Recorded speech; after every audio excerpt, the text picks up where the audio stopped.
Comparative politics a developmental approach. ये Gabriel almond और Powell की एक ओरिजिनल टेक्स्ट बुक है, जो मुझे प्रोफेसर आर के सिंह जी के सहयोग से मिली,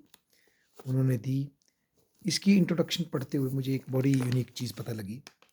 और मैं वो आपके साथ शेयर करना चाहता हूँ। वो ये है कि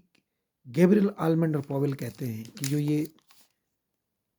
कंपैरेटिव पॉलिटिक्स की जो फंक्शनलिस्ट अप्रोच हमने अडॉप्ट की है,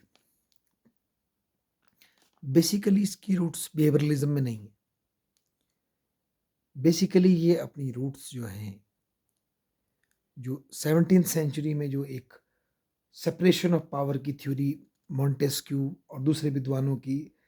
एनालिसिस में आ चुकी थी, जिसमें कि पॉलिटिकल प्रोसेस को फोकस किया गया था और फंक्शनलिस्ट अप्रोच भी पॉलिटिकल प्रोसेस पे ही फोकस करती है। तो उस समय भी 17th सेंचुरी में लेजिस्लेचर, एग्जीक्यूटिव और जुडिशरी के माध्यम से सेपरेशन ऑफ पावर के कॉन्सेप्ट को फोकस किया गया और इस सेपरेशन को मेंटेन करने से एक स्टेबल गवर्नमेंट की एस्टेब्लिशमेंट की थ्योरी को प्रेजेंट किया गया। उसी लॉजिक को इन्होंने फंक्शनलिस्ट थ्योरी ऑफ पॉलिटिक्स में आगे बढ़ाया है। इनका मानना है कि चाहे अमेरिका के वो फेडरलिस्ट पेपर हों, वो भी इसी लॉजिक पे चलते हैं कि government is about balance between different factors. परंतु सब्सिक्वेंटली ये बोलते हैं कि कुछ ऐसे चेंजेस हुए जिसने कि केवल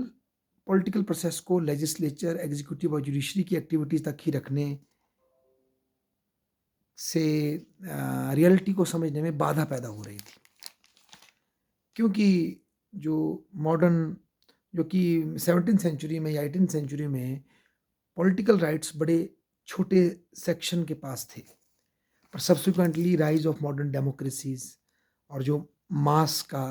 पॉलिटिक्स में एंट्री होती है और पॉलिटिकल पार्टीज, प्रेशर ग्रुप्स और इस तरह की नए इंस्टीट्यूशन से पॉलिटिकल एक्टिविटी ब्रॉडन होती है, तो ऐसे में बेसिकली इन्होंने 3 और नए फंक्शन पॉलिटिकल प्रोसेस के एड ऑन किए लेजिस्लेचर, एग्जीक्यूटिव एंड जुडिशरी से में, और ये तीनों फंक्शन उससे पहले होते हैं। बल्कि इन तीनों फंक्शनों पर इम्पाइंज करते हैं, वो दबाव डालते हैं, जैसे कि interest articulation, interest aggregation and communication. और फिर ये 3 फंक्शन उन पुराने 3 फंक्शनों से लेजिस्लेचर, एग्जीक्यूटिव, जुडिशरी से जुड़ करके 6 fold classification of political process के फंक्शंस की बनाती है। और वही स्टडी बेसिकली गैब्रियल आलमंड और पॉवेल बोलते हैं हम करना चाहते हैं, और यही कन्वर्जन प्रोसेस को फिर आगे लाती है। और उसके बाद फिर जब ये कन्वर्जन प्रोसेस सामने आता है, तो फिर पॉलिटिकल सिस्टम जो अपने इन्वायरमेंट से एक्सट्रैक्शन, रेगुलेशन और डिस्ट्रीब्यूशन का कार्य फिर करता है। तो बेसिकली इसमें बताने का प्रयास ये है कि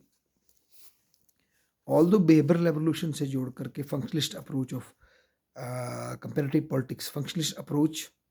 टुवार्ड्स कंपैरेटिव पॉलिटिक्स को देखा जाता है, परंतु ये विशेषकर आलमंड एंड पॉवेल अपनी जो थ्योरेटिकल फाउंडेशन है उसको 17th सेंचुरी में मॉन्टेस्क्यू और इस तरह के विद्वान जो कि और ये अमेरिकन फोर फादर्स के फेडरलिस्ट पेपर के वर्क्स में, जिसमें कि इंस्टीट्यूशनल लेवल पर पॉलिटिकल प्रोसेस को समझने की कोशिश की, ना कि उसकी हिस्टोरिकल फाउंडेशंस या थ्योरेटिकल बेसिस को समझने की कोशिश की, बल्कि पॉलिटिकल प्रोसेस को एनालाइज करने की कोशिश की। उसी को बेसिस बना करके उसको और गूढ़ तरीके से पढ़ने का प्रयास फंक्शनल अप्रोच में आलमंड और पॉवेल करते हैं, ऐसा उन्होंने कहा। ये मेरे लिए एक नई जानकारी थी और मुझे लगता है आप में से कुछ लोगों को शायद पता ना भी हो, तो मैं ये शेयर करना चाहता था आपके साथ। बहुत बहुत धन्यवाद।